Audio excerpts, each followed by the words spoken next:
Beneath innocence, a bloodstain lingered. Welcome to Vale Files. I am your host, Thorn. Tell me, where are you joining from today? Your voices make this journey brighter. Let's follow Holmes. It was in the bleak, wind-lashed days of February that the telegram came a little after 7 in the morning, rattling into our Baker Street lodgings like a cold gust from the world beyond our coal fire and tea. I had just returned from a week in Suffolk, where the weather had been kinder, and I found Holmes already in his armchair, slippered feet pressed against the fender, pipe curling a thin ribbon of smoke into the dim air. The grey light from the window barely reached past the breakfast tray beside him, untouched, save for a boiled egg and a pot of marmalade. He did not look up as I entered. "Your train was 10 minutes early, Watson," he murmured.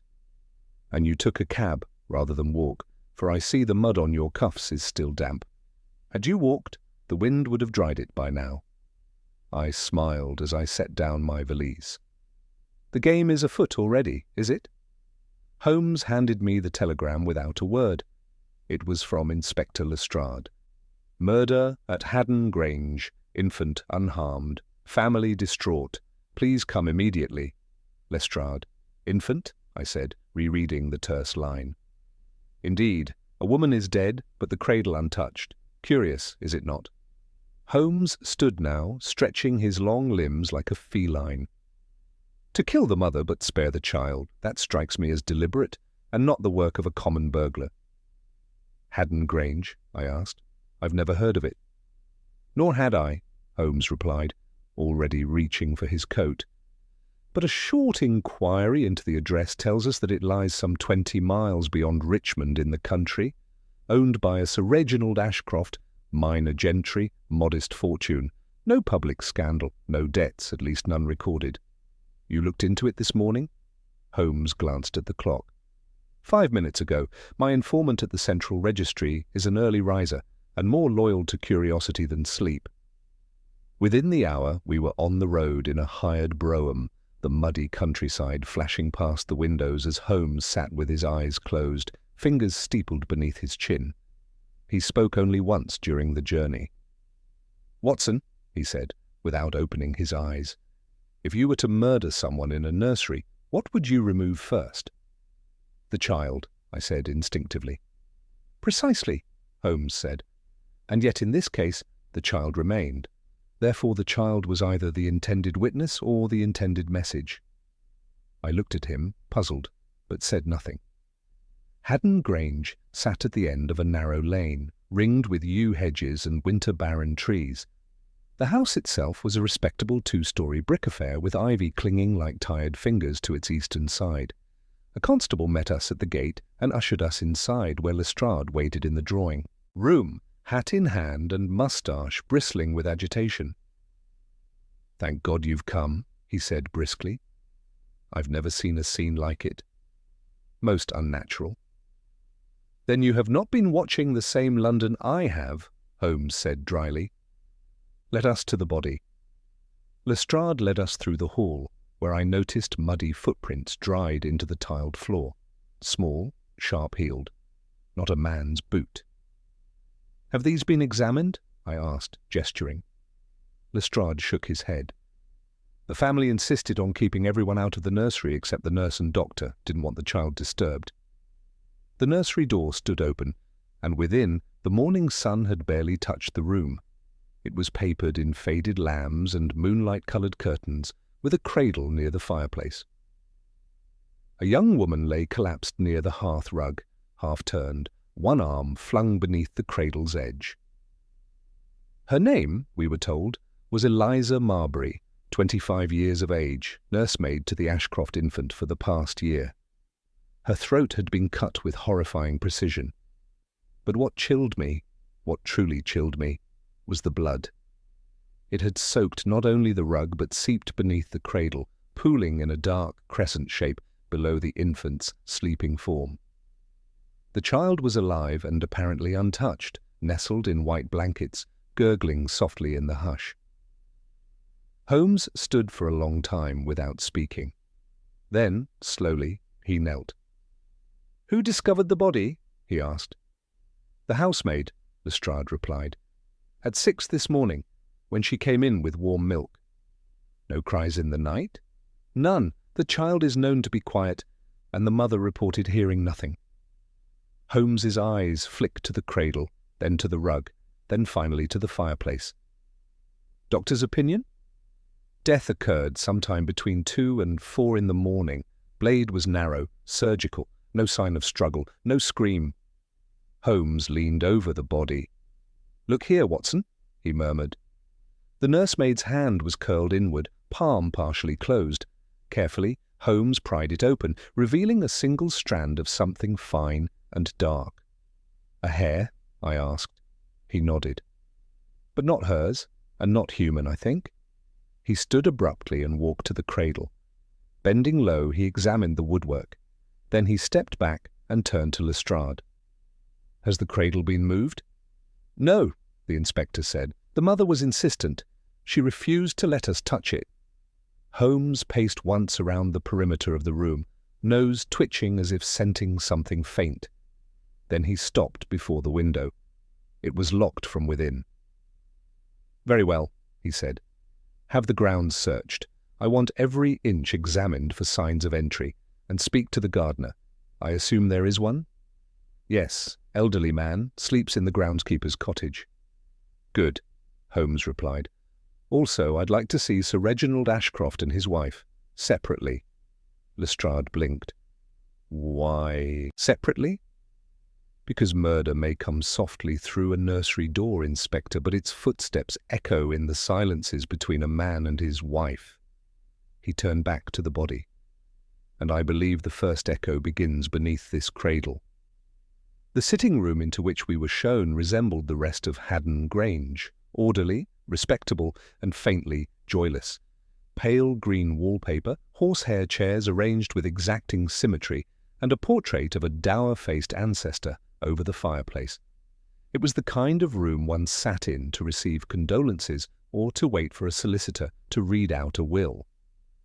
Holmes stood by the window, examining the sheen on the glass, while I busied myself with my notebook. Sir Reginald Ashcroft entered first. He was a tall, narrow-shouldered man of perhaps 50, dressed with care, but not distinction. His moustache drooped, and his eyes were the sort that avoided meeting your own. He nodded stiffly toward Holmes and myself, but there was no trace of grief in his bearing, only discomfort. You wish to speak with me, Mr. Holmes? Yes, Sir Reginald, Holmes said smoothly. In private, for now. Sir Reginald gave a slight, tired nod to Lestrade, who excused himself with a grunt and shut the door behind him. Holmes gestured toward a chair, but Sir Reginald remained standing. You are aware of what happened this morning? I was awoken by the housemaid's screams. My wife and I rushed in together. It was horrific. Yes, Holmes replied quietly. You employ Eliza Marbury as your child's nurse? For nearly a year, she came highly recommended. No blemish on her record. Were there any tensions with staff? With your wife, perhaps? Sir Reginald stiffened. Number Eliza was trusted. My wife relied on her entirely. And yet, Holmes mused, walking slowly past the window, she was murdered no more than 10 feet from your child, in the dead of night, without alerting a soul in the house. That suggests either an unusual boldness or an unusual familiarity. Sir Reginald's face flushed a mottled red. Are you suggesting this was an inside job? I am suggesting, Holmes said mildly, that someone entered that nursery with a purpose, and that the child was not it. Sir Reginald looked away. Eliza was discreet, quiet. She never left the grounds, rarely even wrote letters. Letters, Holmes repeated. You checked her correspondence? Sir Reginald hesitated. Number. That is, my wife and I thought it best to know who our staff communicate with. Holmes gave a small smile. And did you find anything troublesome? There were some notes from her brother. He serves with the Colonial Office in Bombay. Still in the house? I believe my wife has them. You may ask her. Holmes nodded. One final question, Sir Reginald. Was the cradle ever moved before this morning? Sir Reginald looked puzzled. Moved? Not to my knowledge. Why? "No matter," Holmes said softly. "You've been most helpful." We waited in silence until Lady Ashcroft was shown in. She was younger than I expected, barely 30, with ash-blonde hair drawn back in an elegant chignon. Her face was pale but composed, her mouth tight. A woman who had long since learned that tears accomplish little. She did not wait for Holmes to speak. "If you've come to blame me," she said, voice thin but steady, "please do so directly." "I've come to ask questions," Holmes replied. "Blame requires knowledge, and knowledge, as you know, begins with observation." Her lips tightened. "Tell me about Eliza Marbury," Holmes continued. "Were you fond of her?" Lady Ashcroft sank delicately into a chair. "She was quiet, capable. My son took to her immediately. She had a gentle way with him." "Did you trust her?" "With my child?" Her eyes lifted to meet Holmes. "Entirely." "And with your husband?" A flicker, barely perceptible, passed across her face. "I'm not sure I understand you." "I think you do," Holmes said softly. Lady Ashcroft's hand tightened slightly on the armrest. "There were whispers among the staff," she said after a long moment, "that she, Eliza, was perhaps too attentive, that my husband was fond of her." "Did you confront him?" "I confronted her," Lady Ashcroft said, her voice suddenly colder. "She denied everything, of course, but after that she became even more reserved. I believed it would pass." Holmes studied her for a beat longer, then said, "You have letters of hers?" "Yes, I took them from her drawer this morning. They're in the study." "May I see them?" She nodded. "They're locked in the escritoire. I'll fetch the key." She rose and left the room, her steps unhurried. Holmes exhaled. "Well, Watson?" "I don't know what to make of it," I admitted. "There seems no clear motive. If there was jealousy, it could have been Lady Ashcroft, but surely she would not murder a woman beside her own child?" "Precisely," Holmes said. "The location is too intimate, too exposed. Whoever did this felt safe, safe enough to kill in silence and walk away without disturbing the house. That suggests confidence, or madness." Lestrade re-entered just then with a folded newspaper. "Thought this might interest you," he said, handing it to Holmes. "Found in the gardener's hut, tucked behind a coal scuttle. Yesterday's paper, the London Chronicle." Holmes scanned the front page briefly, then flipped to the middle. A single headline had been circled in red pencil. "Infant kidnap in Notting Hill. Nursemaid found dead." Holmes's eyes narrowed. "What time was this delivered?" "Gardener says he found it on the lane early this morning. Didn't think much of it until he saw the scene inside." Holmes read the article aloud, in a shocking repeat of a similar case last spring. A young nursemaid was found murdered in the child's bedroom, while the infant lay untouched nearby. No valuables taken. Scotland Yard has no suspects. He lowered the paper slowly. "Repeat?" I asked. "Is this a pattern?" Holmes nodded once.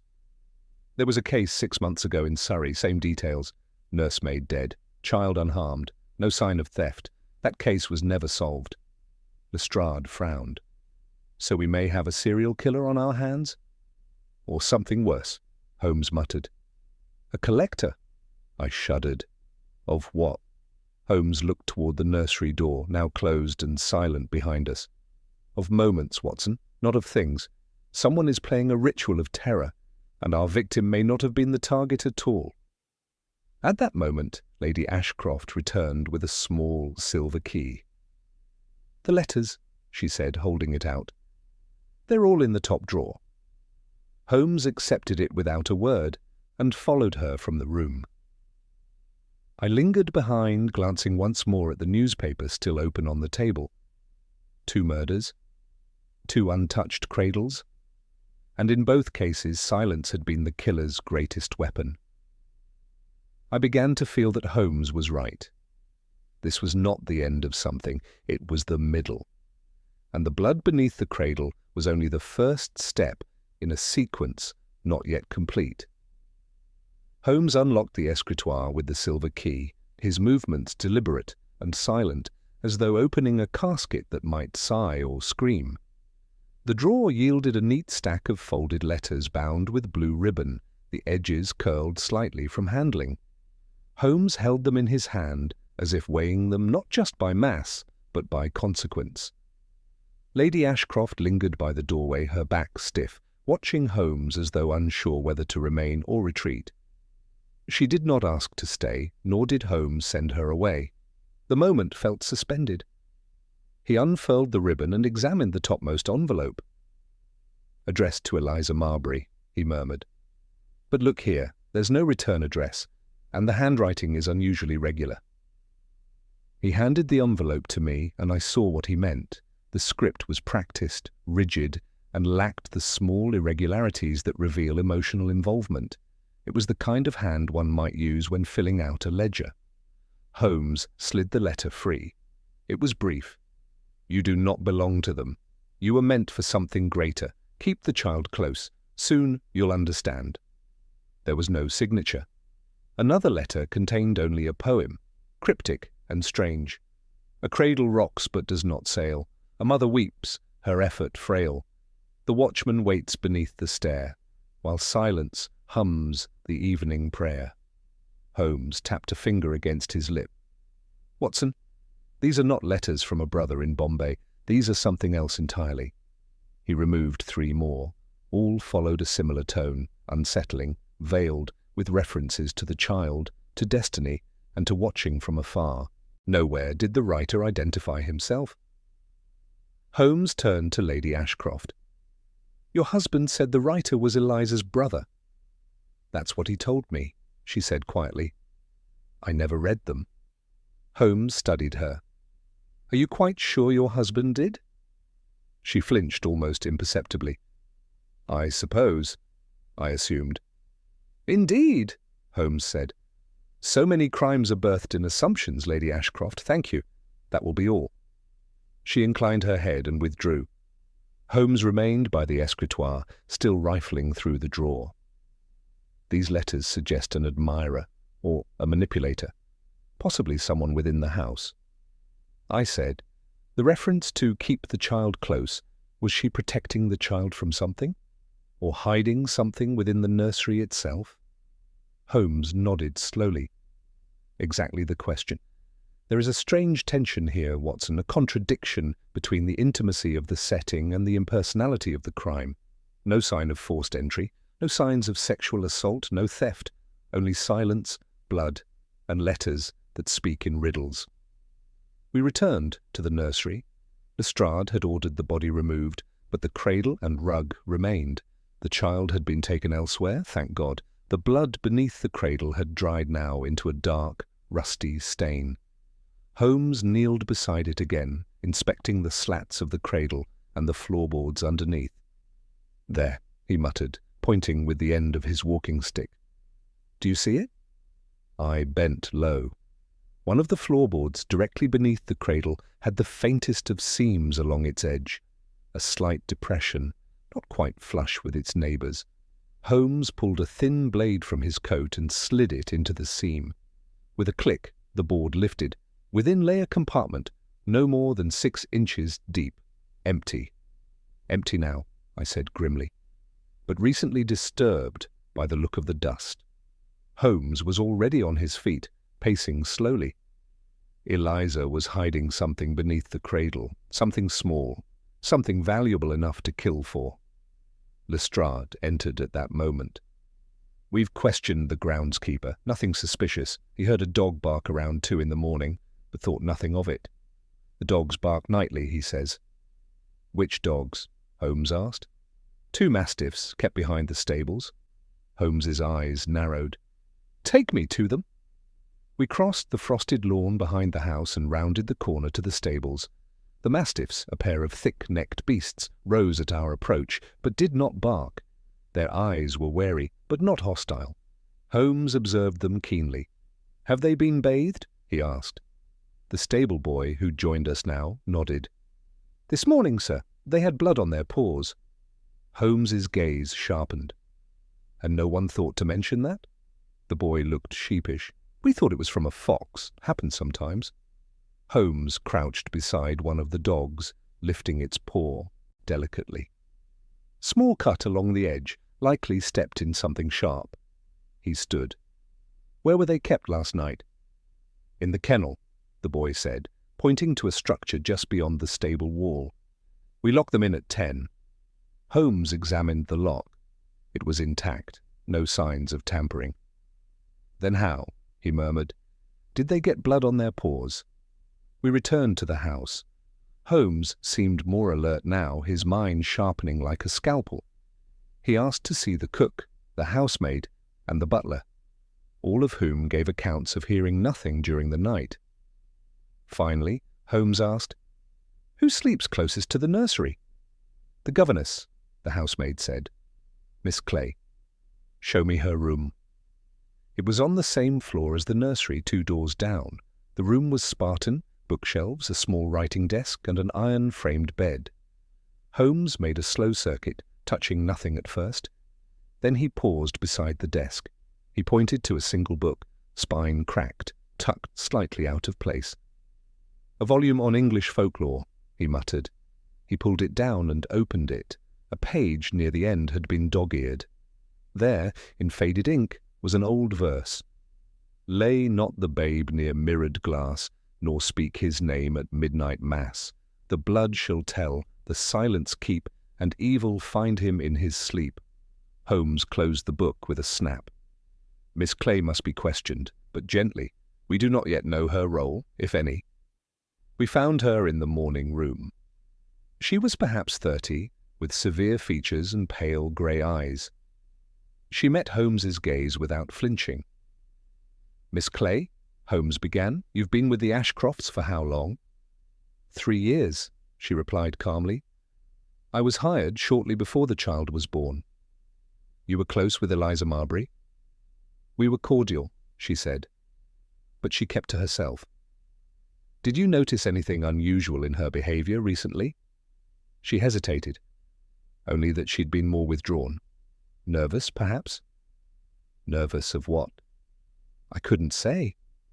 Holmes stepped forward. "Did you ever hear her speak to anyone through the window?" "At night?" A flicker, the barest flicker. "No," she said, but it was too quick. "Did you write her the letters?" Holmes asked bluntly. Now her eyes narrowed. "Number, I did not." Holmes studied her for a long moment, then said, "Thank you. That will be all." She left the room with calm steps, but Holmes did not speak until the door shut behind her. "She's lying," he said flatly. "Whether to protect herself or someone else, I do not yet know." He turned to Lestrade. "We must identify the handwriting on those letters. Find every scrap of writing Miss Clay has ever penned. Lesson plans, letters, receipts. Compare them." Lestrade nodded and departed. Holmes turned back to me. "Watson, something is very wrong here. I feel we are moving closer to the center of a maze, but with every step, the air grows colder." "What do you suspect now?" I asked. Holmes looked once more toward the nursery, where the cradle stood motionless and quiet in the shadows. "I suspect," he said, "that the child is not merely a witness to this crime. He is its purpose." The following morning brought with it a peculiar hush over Haddon Grange, as though the house itself had fallen into mourning. Even the crows in the hedgerow seemed to caw more softly. Holmes was already awake when I came down, seated at the writing table in the drawing-room, several sheets of paper spread before him. A small pot of tea had gone cold beside his hand. "Miss Clay's handwriting," he said, without looking up. "Pulled from lesson plans and marginalia in a Latin grammar text she left on her desk. I've compared it to the anonymous letters sent to Eliza." "And?" I asked. He passed me 2 pages. At first glance, no match. Different slant, different pressure. But take a closer look, see how the capital E curves at the tail, and the curious backward flick of the letter F in effort. Now, that's not coincidence. It's a deliberate disguise. I squinted at the pages. He was right. The strokes betrayed a common hand, one that had made a concerted effort to alter its shape without changing its essence. Holmes stood. "Miss Clay wrote the letters, but she did not send them. There's no postage, No envelope markings. They were delivered here by hand. Which means, I said slowly, she either slipped them into Eliza's drawer herself or someone else did on her behalf. Precisely. Which raises the question, why write riddles to a woman who sleeps 2 doors away? Before I could respond, Lestrade burst into the room, flushed and winded. "She's gone," he declared. "Who?" Holmes asked, though I already knew the answer. "Miss Clay," Lestrade confirmed. "Vanished sometime during the night. Her bed hasn't been slept in. Stable boy says one of the small horses is missing, and a side gate was left unlatched." Holmes pressed his lips together, not in surprise, but something closer to irritation. "Then the net was closer to her heels than we thought." Lestrade ran a hand through his hair. "We've sent riders to the nearby stations. If she tries to take a train, we'll have her." "No," Holmes said quietly. "She won't take a train, not yet. She's headed somewhere she believes she'll be safe, likely to someone who instructed her all along, someone she trusts more than she feared us." Lestrade frowned. "But who?" Holmes did not answer. He walked to the window and stood a moment, then turned to me. "Watson, the poem, the one in the letter." He recited it again, slowly. "A cradle rocks but does not sail, a mother weeps, her effort frail. The watchman waits beneath the stair, while silence hums the evening prayer." He turned sharply. "There's something there, something we've missed. The watchman waits beneath the stair.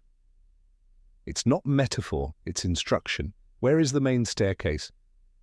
"Just beyond the hall," I replied. We were there in moments, Holmes already on his knees, peering at the baseboards and tiling beneath the central stairwell. After several minutes of careful inspection, he stopped and ran a gloved hand along the panelling. "Watson," he said, "help me pry this loose." Together we eased the panel away from the wall. It gave with a groan, revealing a small, dark cavity behind the wooden skirting, barely large enough to conceal a satchel or a small lockbox. Holmes reached inside and withdrew something wrapped in waxed cloth. He peeled it open.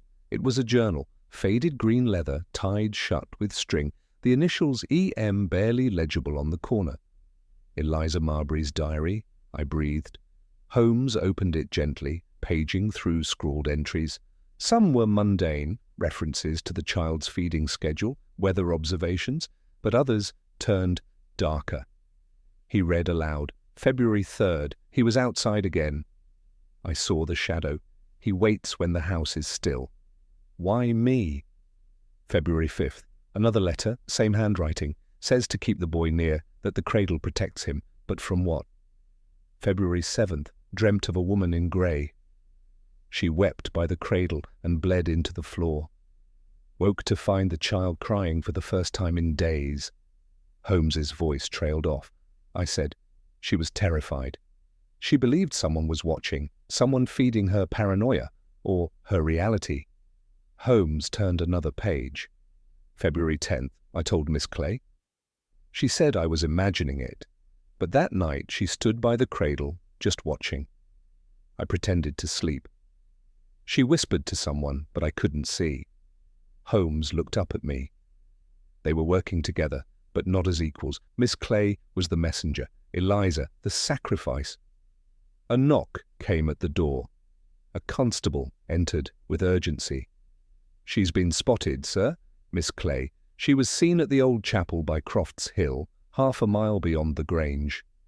Holmes was already moving. "Tell them to hold back. No approach until we arrive. If she's with someone, I want to see the meeting before they know we're watching." We mounted at once, the wind cutting at our coats as we galloped down the muddy lane.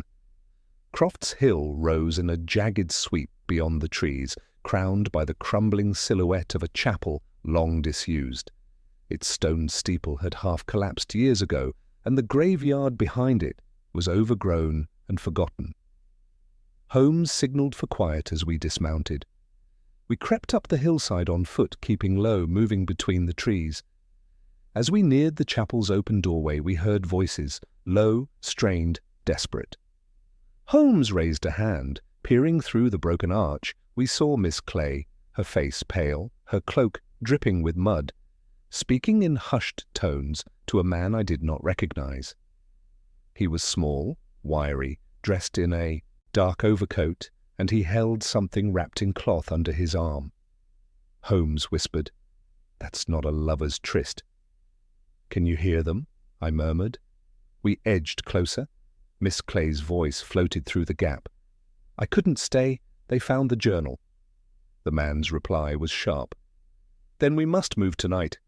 You still have the child?" "No," she whispered. "They moved him. He's guarded now." A beat of silence. Then the man said, "Then another must be taken."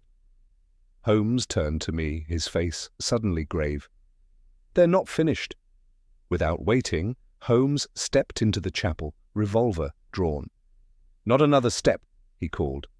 The man whirled and bolted, slipping through the broken door at the rear of the chapel. Miss Clay screamed but did not run. I grabbed her arm while Lestrade and another constable pursued the man into the trees. Holmes wasted no time. He seized the bundle she had dropped.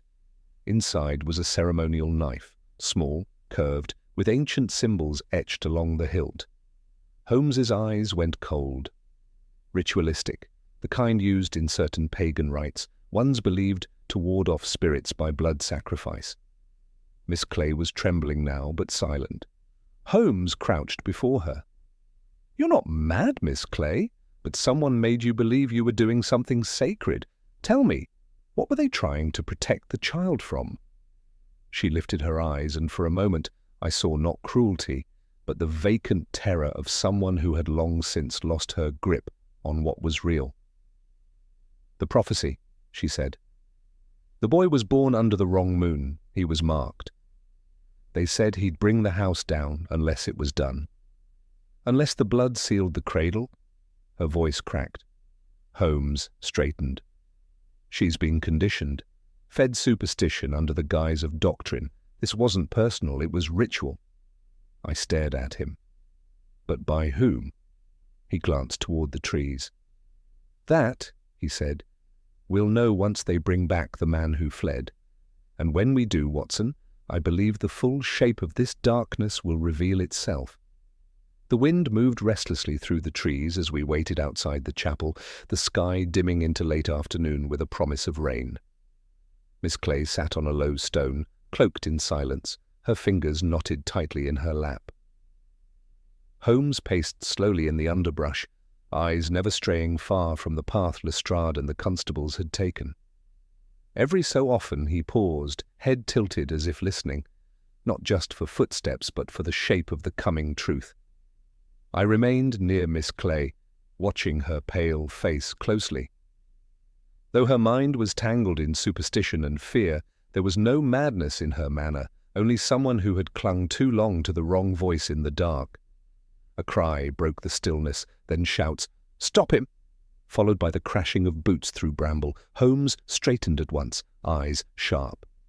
Then 2 constables appeared through the brush, dragging the wiry man between them. His coat was torn, his lip bloodied, and yet he grinned through clenched teeth. Holmes stepped forward as they shoved him to the ground. "Well," Holmes said evenly, "you've led us quite a dance." The man spat onto the dirt. "You have no idea what you're interfering with." Holmes crouched beside him. "Then help me understand. Who are you?" The man said nothing. "Very well," Holmes murmured. "Watson?" I stepped forward, crouched opposite Holmes, and retrieved the bundle that had fallen during the chase, a worn leather satchel tied tightly with cord. I loosened it. Inside, beneath a layer of linen, were several folded documents, a black-bound notebook, and a curious object, a small stone disc no larger than a coin, engraved with concentric circles and symbols I did not recognize. Holmes lifted it gently. "Ah, ritual markings, and not Roman, not Greek, Celtic perhaps, or something older. You were carrying this into the chapel, weren't you?"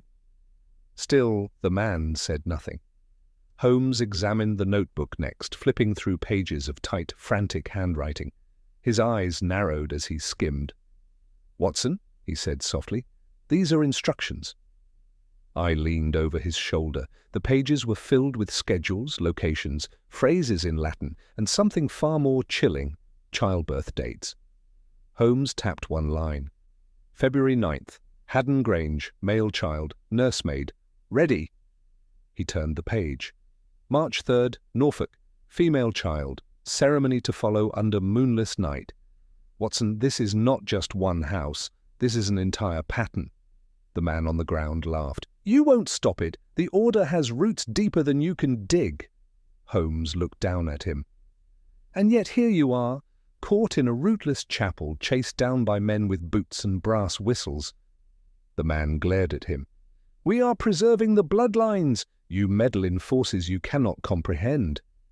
Perhaps, Holmes said, but I do comprehend murder, and I comprehend the manipulation of frightened minds, like this woman here, into believing they must spill blood to seal a cradle. The man went silent. Lestrade stepped closer now. We'll take him to Scotland Yard. Let him explain himself to someone in chains. Search him first, Holmes said. Every pocket, every seam. I want names, maps, anything that connects him to others. Lestrade nodded and began the search. Holmes turned to Miss Clay. Do you recognize him? She nodded slowly, eyes fixed on the man. He came to the chapel once a week. Always at dusk. He gave me the notes. Said they came from the elders. He never gave a name. But you believed him, I said. She nodded again. He said Eliza had been chosen to fail, that she would doubt, that her death would complete the cycle. I thought it was madness at first, but then the letters came, and the voices. Voices? Holmes echoed. In the walls, she whispered. The nursery. Sometimes at night, a murmuring like someone reciting prayers behind the fireplace. Holmes's face darkened. Lestrade. After we return, I want every inch of that nursery examined. Floor, walls, chimney. If there is a hidden passage, we must find it. Lestrade nodded, snapping shut a small tin box he'd taken from the prisoner's coat. Found this tucked in his collar? Powdered roots and some dried herbs. Looks like something from an apothecary. Holmes took it, sniffed once, and grimaced. Mugwort and wolfsbane. Both used in folk rituals, hallucinogenic in large doses. Miss Clay, did he ever give you tea or incense? She blinked. There was a powder. He said it would help me see more clearly. I added it to my tea, only once. Just once is enough, Holmes muttered. You were drugged, primed to believe, and made a pawn in something vile. We descended the hill with our prisoner between us. The sun had vanished behind a curtain of grey. As we reached the road to Haddon Grange, Holmes slowed. This is no longer about one murder, he said. It is about the architecture behind it, the scaffolding of belief built with fear and superstition. But why infants? I asked. What do they gain? Symbolism, Holmes said. New life, purity, the cradle as an altar. They manipulate ritual to mask their motives. Power, perhaps, control, or merely madness, stitched with doctrine. We reached the house by nightfall. Holmes went directly to the nursery. With 2 constables, he began tapping the walls, the fireplace, testing floorboards with a mallet.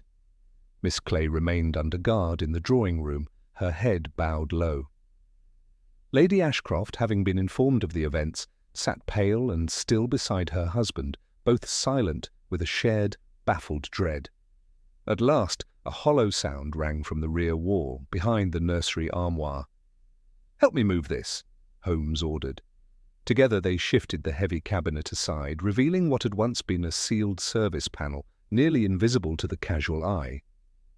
Holmes worked at the seams with his blade, and with a groan, the panel slid back. Behind it, a narrow passage, dark, narrow, lined with ancient wood, led downward. "Lantern," Holmes called, and one was fetched. He ducked inside, and I followed.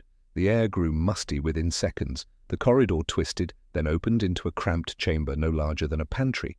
There was a chair, a candle stub, scraps of paper, a small brass key, and along the walls, drawn in what I prayed was ink, were dozens of overlapping circles, symbols identical to the ones on the stone disc.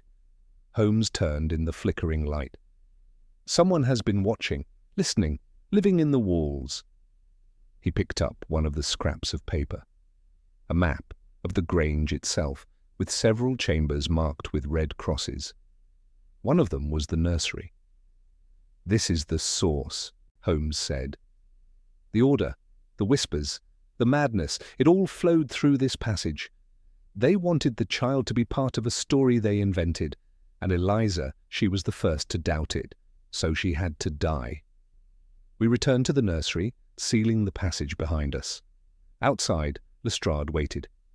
"We've wired ahead to London. Scotland Yard is preparing to search multiple properties based on the dates and names from that notebook." Holmes nodded. "Good. Move fast. The order is not just theatrical. It is dangerous." Lestrade turned to the prisoner, now shackled. "You've a long night ahead of you." Holmes stood by the cradle, looking down at the child, now fast asleep, cheeks flushed with innocent warmth. He said nothing for a long moment. Then he looked to me. "Watson," he said quietly, "this was never about belief. It was about fear. And when fear is orchestrated by cunning hands, it becomes the sharpest knife of all." I looked to the cradle, to the bloodstain still faintly visible in the grain of the floorboards, and I knew, even as the murderer had been taken, that the case had reached only the skin of something deeper. Holmes sat in the nursery long after the others had gone to sleep. The cradle had been moved aside, the armoire left unreturned to its place, and the hidden panel, now revealed, stood like an open wound in the wall. I had offered him a drink, suggested we both rest, but he merely waved me off, his eyes still fixed on the floor where the blood had darkened the wood. It was nearly midnight when he spoke again. "Watson," he said quietly, "why does a secret passage open behind a child's cradle?" I stirred from the armchair by the hearth where I had been drowsing. To observe without detection, I'd imagine. A way to come and go unseen. He shook his head. "That would be too theatrical, too inefficient. No, this passage is old, Watson, older than the crime, older perhaps than the Grange as it stands now, built not as a convenience, but as a design, a philosophy made into architecture." I blinked, rising to stand beside him. "You believe the passage was part of the original house?" "I believe," he said, "that someone rebuilt this house with purpose. The Grange has changed hands several times. In its current form, it dates back only 60 years, but parts of the cellar predate even that. The passage connects to nowhere, unless we descend further." He turned, eyes alight now with the gleam of pure deduction. I wished to see the cellar. We moved quickly. A sleepy constable trailed behind us, lantern in hand, yawning as Holmes descended the stone steps into the lower level of the house. The cellar was dry, cold, and segmented by ancient brickwork that bore the wear of centuries. Holmes moved along the wall slowly, tapping with the butt of his cane. At the far end, he paused. "Here." A row of wine racks had been affixed to the wall, but Holmes brushed aside the dusty bottles and pressed inward on a protruding brick. A dull click echoed. The panel gave way. Behind it, a narrow stairwell descended into earth. The constable cursed softly. "Another one?" Holmes said nothing. We descended. The air changed. It grew colder, wetter, thick with something ancient. The chamber we entered was circular, domed in brick, and lined with shelves. On those shelves sat objects, not tools, not goods, but tokens, a pair of children's shoes, a strand of dried lavender, a broken locket, a black feather. And in the centre, upon a stone pedestal, lay a manuscript. Holmes approached slowly. "The sanctum," he said. He opened the manuscript with careful hands. It was written in Latin, but the marginalia, dozens of scrawled notations, were in English and recent. Holmes skimmed them quickly. "Watson, look at this." I leaned over. The child must sleep above the mark. Blood opens the eye. The watching begins anew. Haddon, viable site. Child to be monitored. Nursemaid, temporary. Cradle position critical. North alignment. Ritual failed once. Next, aligned with eclipse. I stepped back. This is mad, obsessive ravings. No, Holmes said. This is planning. They believed what they were doing. Every placement, every object, it was all part of a constructed belief system. Reinforced, studied, passed down, and this... He tapped the name Haddon again. This is not the only location. I pointed to another page where a crude map had been sketched. Southern England, with dots marked in red.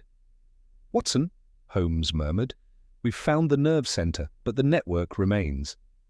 Behind us, the constable shifted uncomfortably. What do we do with all this, sir? Document it, Holmes said. Photograph it if possible, then lock it, and for God's sake, place armed guard on the entrance. We returned to the drawing room just as dawn touched the horizon. Lestrade arrived shortly after with telegrams from London. The man we caught, name's Percival Roke, known to us, suspected in a string of child abductions back in '89, but nothing ever stuck. Disappeared for nearly a decade. We thought he'd gone abroad. He hadn't, Holmes said. He went underground, literally. Lestrade handed over a second telegram, and this, found through cross-referencing the shipping records tied to one of the other locations in that journal. The name came up.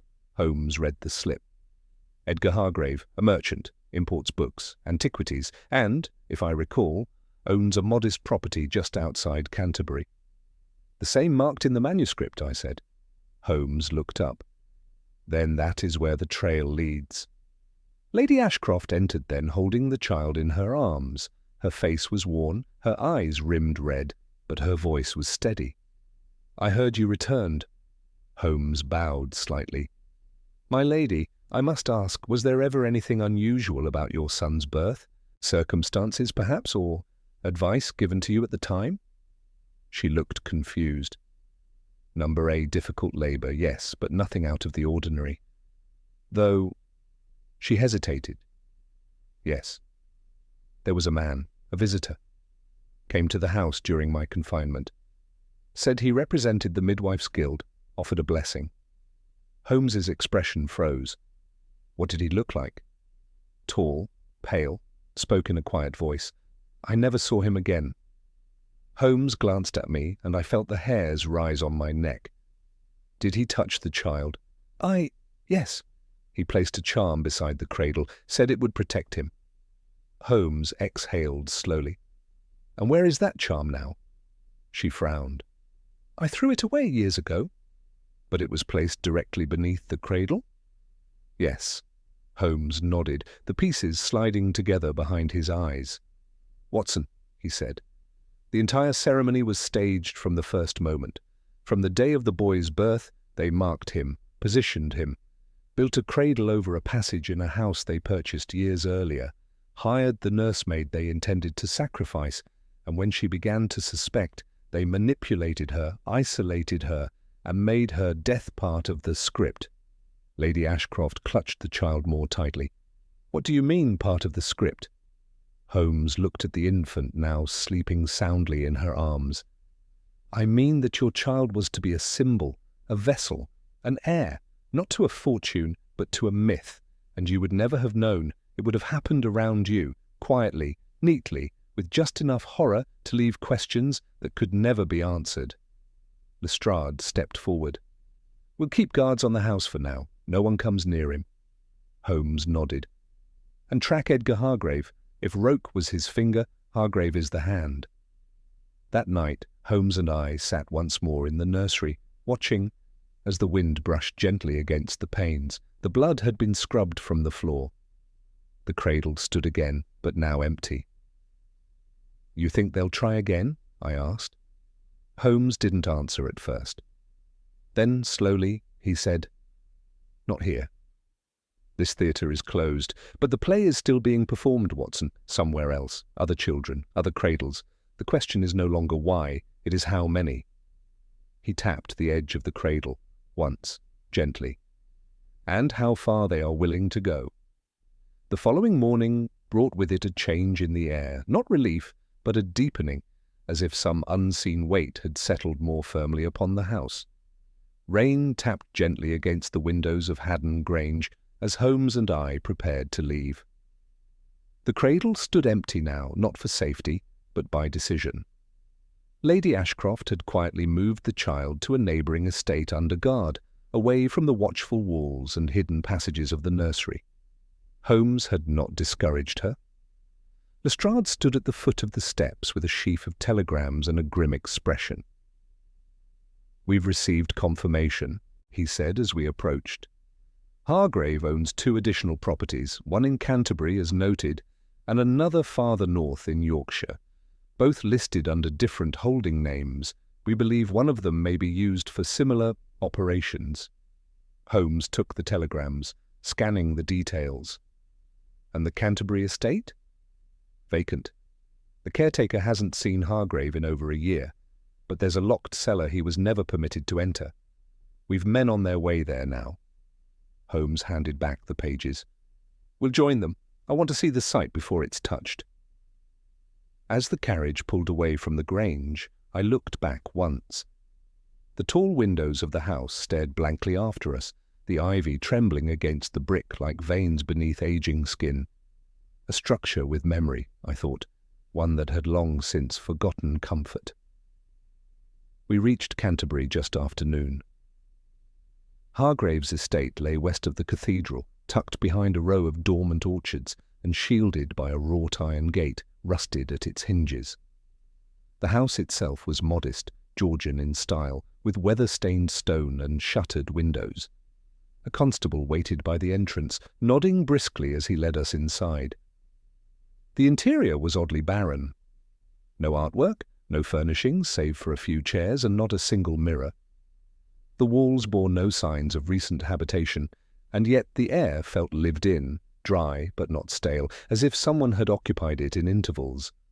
Holmes moved with quiet purpose, opening drawers, lifting floor runners, tapping at corners with his cane. Finally, in the hallway beneath the stair, he stopped. "Here," he said. A thin seam ran along the floorboards, another concealed entry. Holmes knelt and produced his knife, working the edge until a small hatch lifted free. Beneath, a stone staircase descended into blackness. We lit lanterns. The cellar was not dissimilar to the hidden sanctum at Haddon Grange, circular again, lined with shelf-like alcoves. But this chamber was older, dustier, the walls mottled with salt and age. Symbols had been etched here as well, though not recently.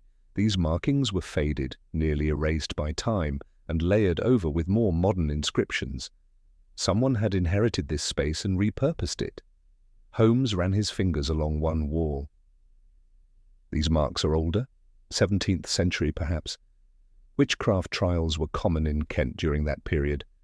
This may have been a hidden rite chamber even then." At the centre of the room stood a flat stone slab, no longer an altar, but a work surface now. Upon it lay documents, half-burned and sodden, clearly left in haste. Holmes picked one up. A child's name had been written and crossed out. Then another, and another. Each was followed by a date, a location, and a single word, accepted or rejected. Holmes's mouth drew into a tight line. They were screening them, he said. Children, evaluating them for something. Traits, perhaps, birth circumstances. They weren't just taking any child, they had a pattern. I shuddered. A pattern toward what? He didn't answer.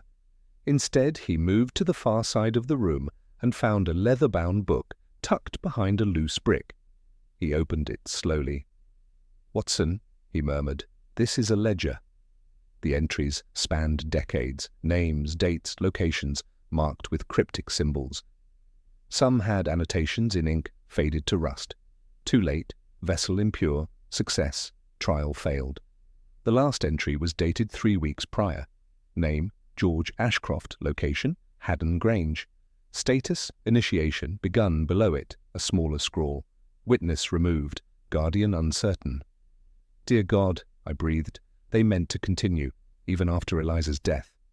Holmes closed the book. No, he said softly, especially after. Her death was part of the initiation. They believed the child's protection required a shedding of blood. Innocent, willing, intimate. A guardian who faltered made it more potent. He looked around the room slowly, his voice quieter now. This is a cult, Watson. not of faith, but of control. They believe they can shape fate, through fear, through ritual, through manipulation. They have existed in shadows for decades, perhaps longer. The sound of boots above interrupted us.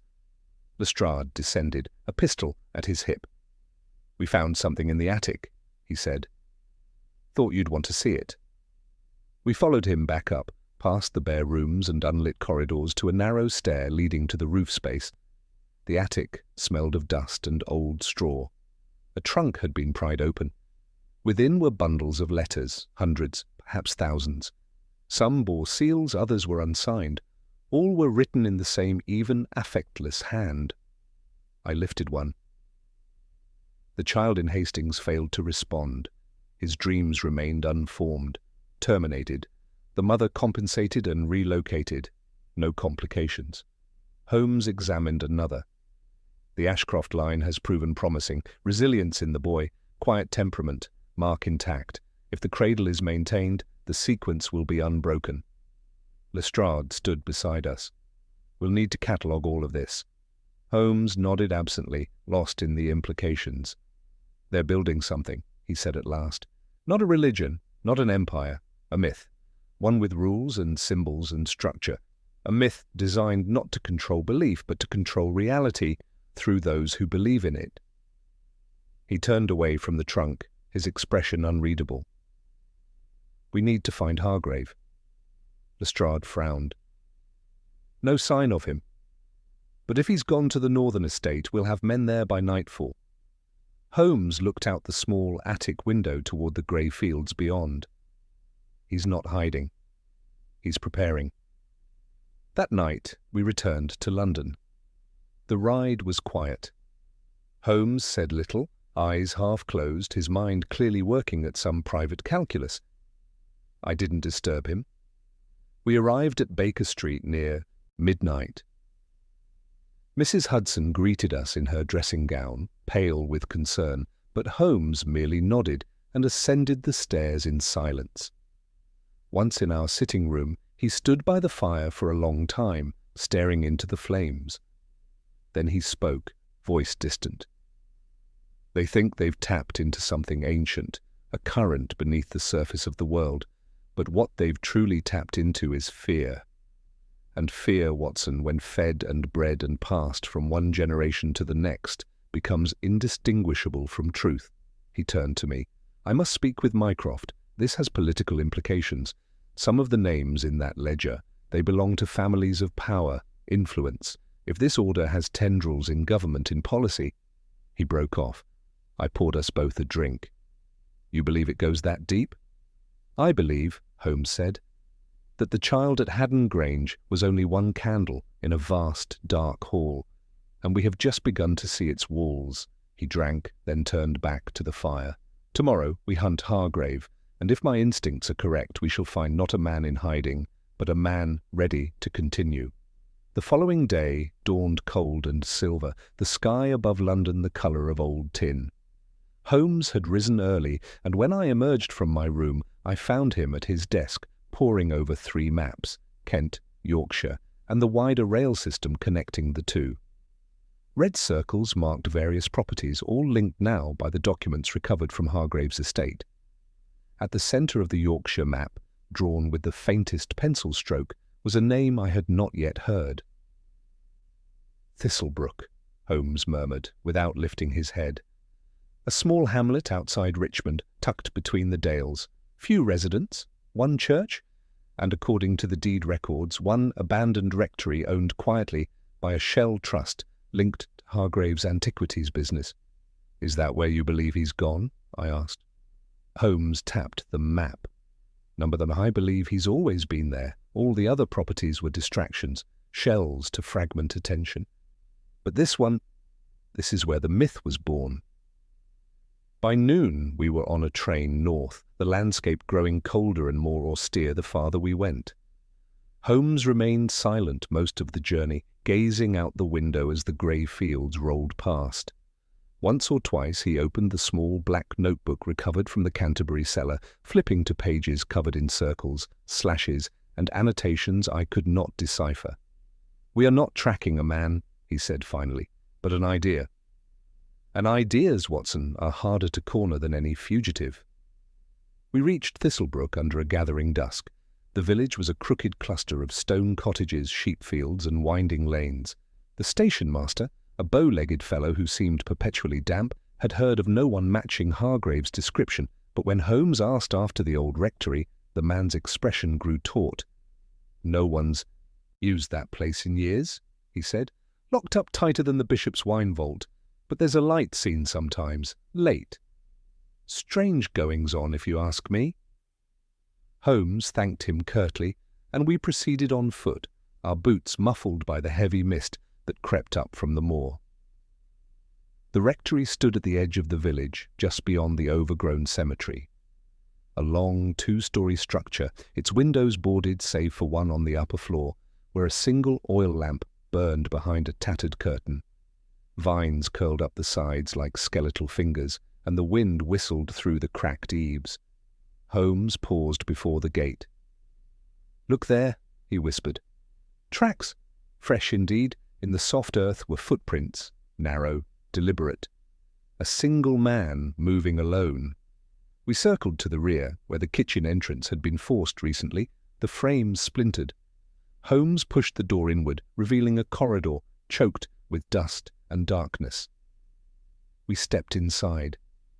The air was thick, laced with something pungent and sweet, spices perhaps, or incense burned too long in a sealed room. Holmes held up his lantern, and we moved forward, passing through a dining hall, then a corridor with doors lining either side. All were locked until we reached the end. The door here opened with a sigh, revealing a study. The walls were lined with shelves stacked with manuscripts, jars of desiccated herbs, and relics I could not name. On the desk sat an oil lamp and a pile of letters, the topmost addressed in a hand I now recognized. Hargrave's. Holmes scanned the contents quickly. Then he went still. "What is it?" I asked. He passed me the letter. "The Ashcroft vessel has been compromised. Clay has failed. Roke is taken. The inner circle must proceed without further delay. The northern chamber is prepared. We begin at moon's rise." Beneath the text, a single line drawn in red ink. "He who carries the mark must be sacrificed before the prophecy is undone." Holmes's jaw set. "They intend to try again, tonight." I felt a chill ripple through me. "The Ashcroft boy?" He nodded. "Even though he's now protected, they believe the ritual can be completed regardless, by invoking the child's name, his birth, his bloodline. But more than that, they intend to start anew." Footsteps above. Light creaked through the floorboards. Holmes extinguished the lantern. We moved silently back through the hallway and climbed the servants' stair, each tread careful, deliberate. At the top, a trapdoor led into the attic. From within we could hear murmuring, low, rhythmic, in a language I did not recognize. Holmes drew his revolver and motioned for silence. Then he shoved the door open. The attic was lit with candles. Symbols had been chalked onto the wooden beams, some smudged, others fresh. At the center knelt Hargrave, cloaked, grey-bearded, his eyes shut, hands raised. Before him, in a small iron cradle, lay a wax effigy shaped like an infant. He turned as we entered, but he did not flinch.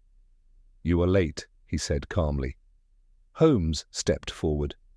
"The play is over, Hargrave. The theatre has burned." Hargrave smiled faintly. "There is always another theatre, always another audience. The Cradle is only the beginning." He reached toward the wax figure, and Holmes fired once, not at the man, but at the floor beside him. "Move again," Holmes said coldly, "and I will not miss." Hargrave held up his hands, but his expression remained tranquil.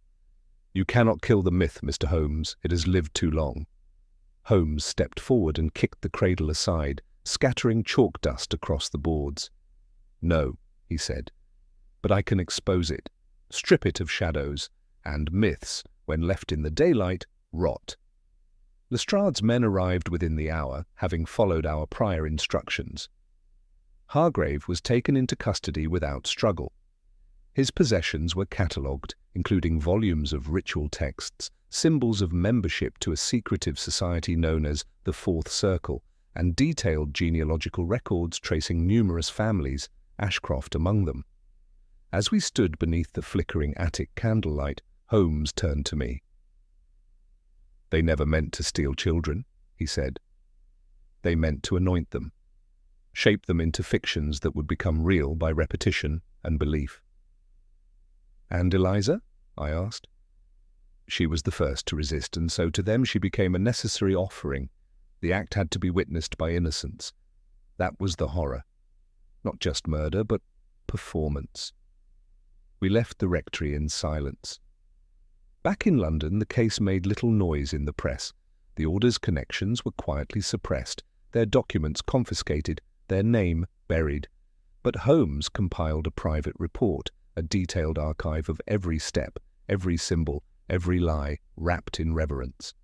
He placed it in a sealed envelope, labelled in his careful hand, "The Bloodstain beneath the Cradle." And when I asked him, days later, if he believed such darkness could ever return, he merely said, "It never left, Watson. It simply waits for the next cradle." The fire crackled softly in the grate, casting long, flickering shadows along the walls of our Baker Street sitting room. Holmes sat in his armchair, not with his usual posture of restless calculation, but with something more contemplative, one leg crossed over the other, hands folded before his lips, eyes fixed on the empty space between us, as if it held the last piece of a puzzle yet to fall into place. I had finished arranging our notes, every letter, every ritual marking, every map and timeline, into the thick file he had labelled. Still he had not spoken. Outside, the gas lamps hissed faintly, the city unaware of how close it had come to letting darkness slip past its own nursery windows. "You haven't smoked in 2 hours," I said softly. "That may be a record." He blinked once, roused from his thoughts. "I haven't needed to," he said. "The case is no longer a knot to be untied, Watson. It is a wound that has been opened." I closed the file. "And will it heal?" "That depends," he said. "Not on us, but on whether the men behind these myths are replaced by others. A cult, once broken, can splinter into 10 more. But if we've severed the head, the limbs may finally wither." There was a pause.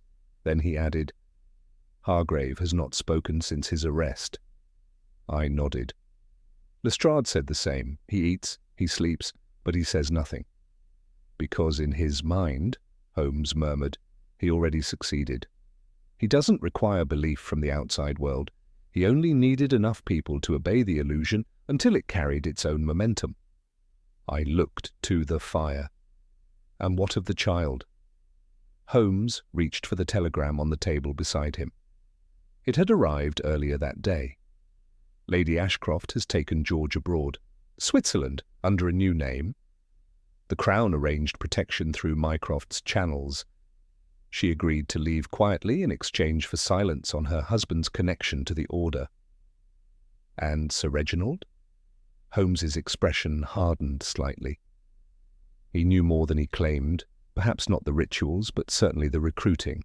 His name appeared on one of the financial ledgers. He funded several of the properties we uncovered, but with no direct link to the murder or the rites, there will be no trial." "Injustice," I said. "No," Holmes replied. "Just the absence of satisfying symmetry." He stood and walked slowly to the window, staring out at the London night. The city pulsed in silence, gaslight and shadow coexisting without friction. "There's something about cradles, Watson," he said suddenly. "They are small, fragile things, and yet within them entire histories begin. If a man can twist that symbol, if he can transform it into something to fear, then he can control the future before it walks or speaks. That was Hargrave's intent, to shape the myth at its origin. But he failed. For now," Holmes said. "But mark me, there are others who believe that same lie. They will write new verses, whisper new warnings. The cradle will be made an altar again, if not by Hargrave, then by another." He fell silent. After a moment I said, "We stopped them, Holmes. The Ashcroft boy is safe. The network is broken. That has to count for something. It does, he said, turning back from the window. But it is not victory, it is a pause. I leaned forward. What are you thinking? That this was not the first time we encountered men who mistake symbols for truth. Nor will it be the last. He walked to the fireplace and stared down into the flames. I wonder, he said softly, if the blood beneath that cradle was not just the beginning of their ritual, but ours as well. I frowned. Ours? Holmes didn't answer directly. Instead, he pulled from his coat pocket a folded note I hadn't seen before. The envelope bore no postmark, only a single word in careful script. Consulting. He opened it and read the brief lines aloud. The circle does not end with ash. The fifth vessel has already been born. He waits beneath a foreign moon. Holmes looked at me, eyes dark. It was delivered this morning. No return address, no signature. The fifth? I echoed. Then Hargrave's circle was the fourth? Holmes nodded. So they claimed. And now someone else wishes to tell me that the cycle continues. A cold tightness settled in my chest. So it begins again. No, Holmes said calmly. It continues. It never truly ceased. We merely exposed one chamber, cleared one wound. But somewhere else, another cradle has been chosen, another name whispered in shadow, another guardian manipulated. He walked to the desk and placed the note atop the sealed file. I will not chase ghosts, he said, but if they step into the daylight again, I will be ready. I stood then and poured him a cup of tea, handing it to him wordlessly. He accepted it with a brief nod, then settled once more into his chair. We sat that way for a long while, no questions, no speculation. Only the quiet understanding that some evils do not arrive with fury, but with lullabies, that myths are not always born in temples but in bedrooms, that the greatest deceptions are those dressed in innocence. The cradle had been their stage, and this time they had failed. But even as the fire faded to embers, I knew Holmes was right. Somewhere beyond London's lamps, beneath a foreign moon, the next verse was already being written. And one day soon we would be called to read it. The weeks that followed brought no fresh bodies, no vanishing children, no rituals in the dark.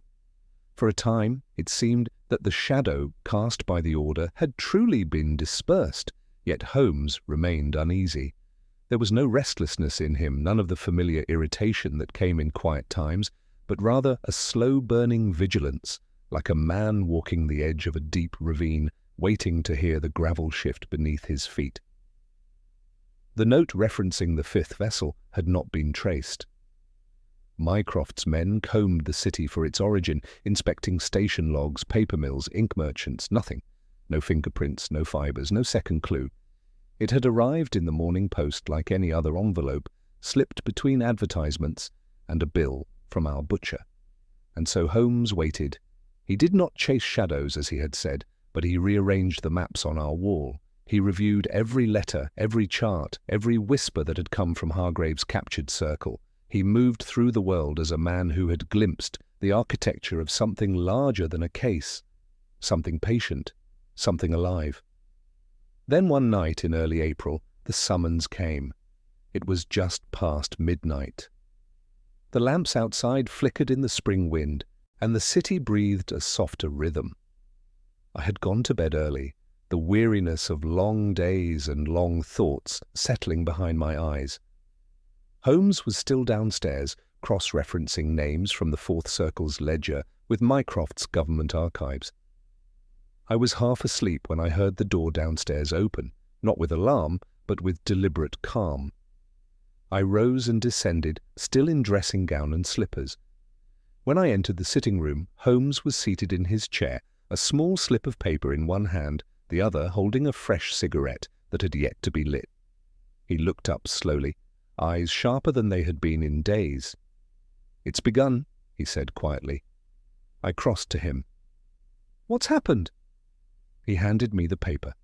Child missing, Normandy coast, April 3rd, 2:14 a.m. Name, Auguste Devereux, age 1, residence, La Maison Blanche, Etretat cradle, overturned.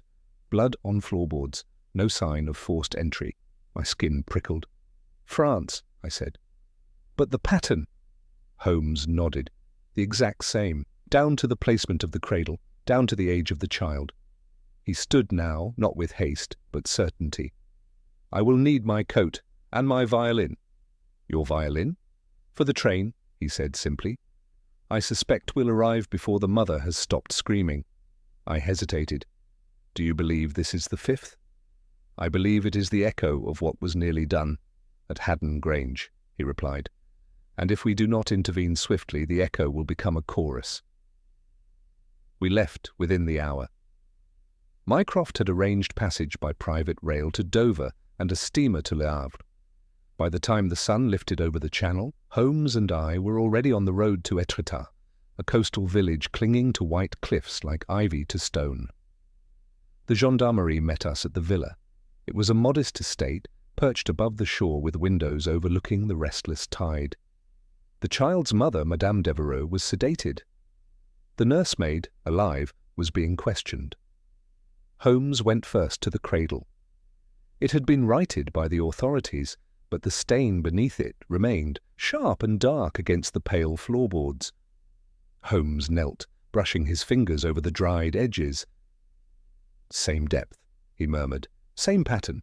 The cradle was placed over something hidden. He reached beneath, testing the boards. Sure enough, one plank shifted slightly under pressure. He pried it up. Nothing, only dust. But Holmes remained crouched, staring down into the gap. What do you see? I asked. Absence, he said. This house was built recently. There are no secret chambers here, which means someone replicated the floorboard design intentionally. They wanted this scene to match Haddon Grange exactly. I exhaled. A copycat. Holmes shook his head. Not a copy, a continuation. We spoke with the nursemaid, a girl no older than 19. Her name was Mireille, pale, trembling, but lucid. He did not cry, she said again and again. I awoke, and he was gone. The window was open, but I heard no sound. There was only the salt. Holmes frowned. Salt? She nodded. Poured in a circle around the cradle. I swept it up before the police arrived. I did not want them to think I had done it. Holmes's gaze narrowed. Did anyone visit in the days before the child disappeared? A doctor? A friend of the family? A stranger? She hesitated. Yes. A priest. Did he leave anything? She shook her head. Only gave the boy a blessing, touched his forehead, then prayed. The mother thought it strange. He spoke in Latin. Holmes went still. I could see it in his posture. Recognition, fear, certainty. We need to search the local church, he said. The priest was gone. The abbey, an old chapel on the hill above Etretat, had been empty for 2 weeks. The records showed a transfer of clerical authority signed by a name not recognized by the diocese, a false identity. Inside the sacristy, Holmes found a drawer with papers, notes scrawled in coded Latin. One phrase was repeated, Vessel 5 confirmed, baptism incomplete, alignment pending. Holmes pocketed the sheet. Back at the villa, he stared out at the sea for a long while, coat tugged by the wind. They didn't just continue the work, he said finally. They exported it, spread it like a contagion. The order fractured, but the most zealous survived. And they carry the same mythology with them, same symbols, same rituals.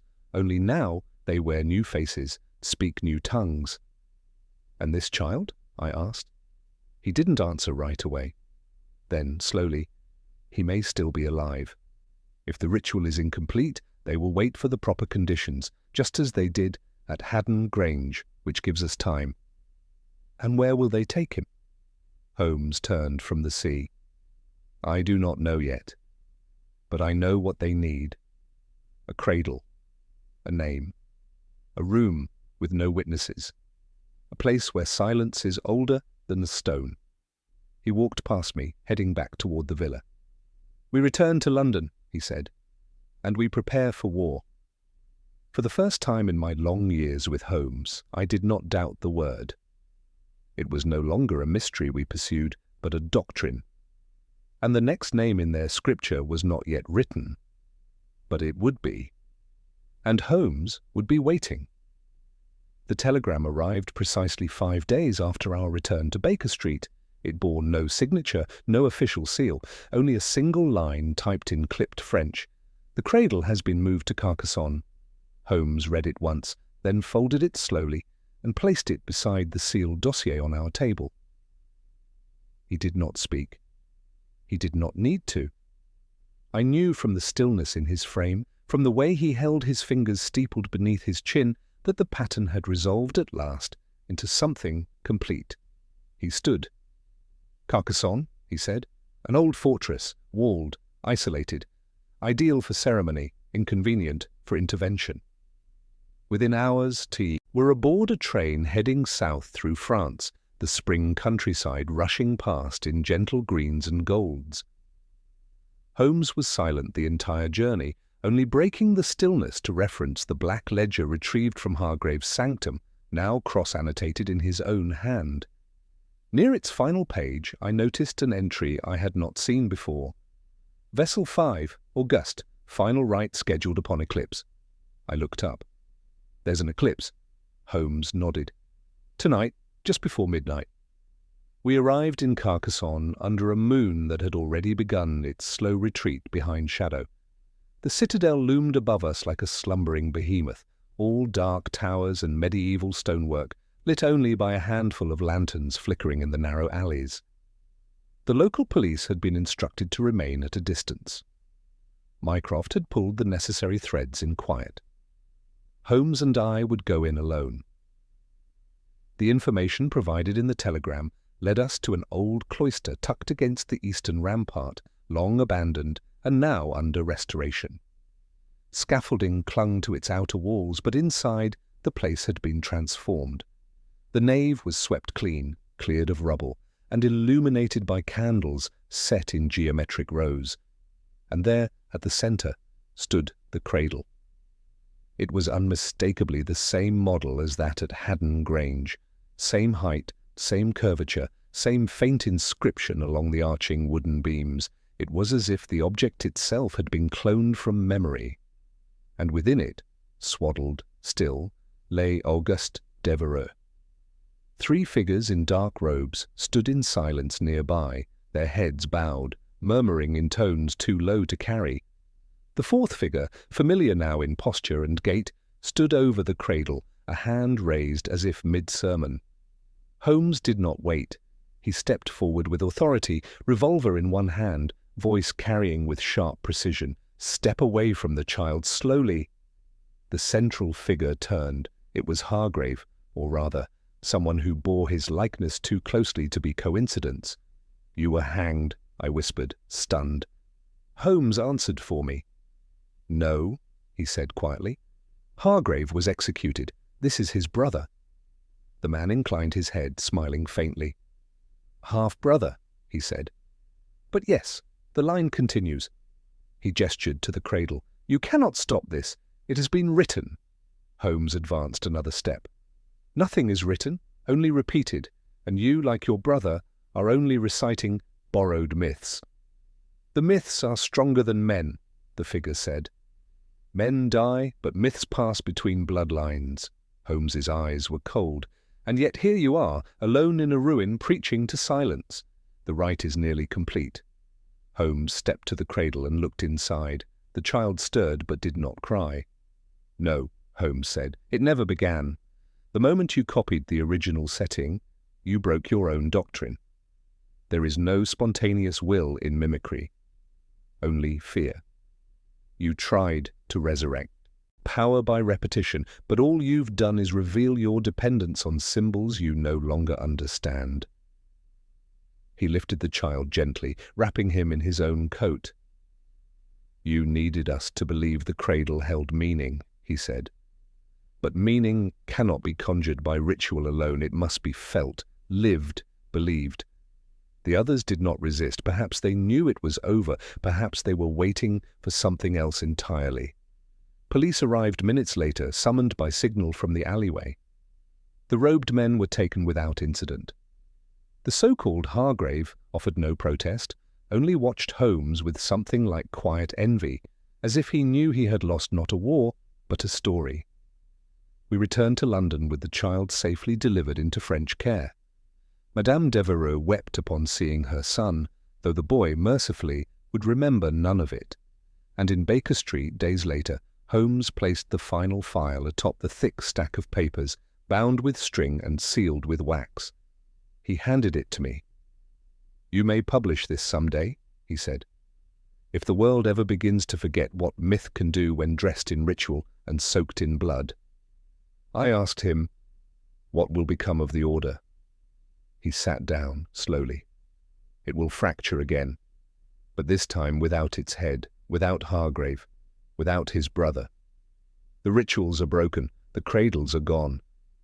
The name will linger, perhaps whispered in corners, but without structure it will fade. And the fifth vessel? He will live," Holmes said, "not as a symbol, but as a child." There was a long pause. Then Holmes reached for his violin, and as twilight slipped through the blinds of Baker Street, he played, not the frenetic tones of deduction, nor the melancholy chords of fatigue, but something quieter, slower, a lullaby perhaps, for all the cradles that would no longer be altars, and for all the children who would sleep safely because of it.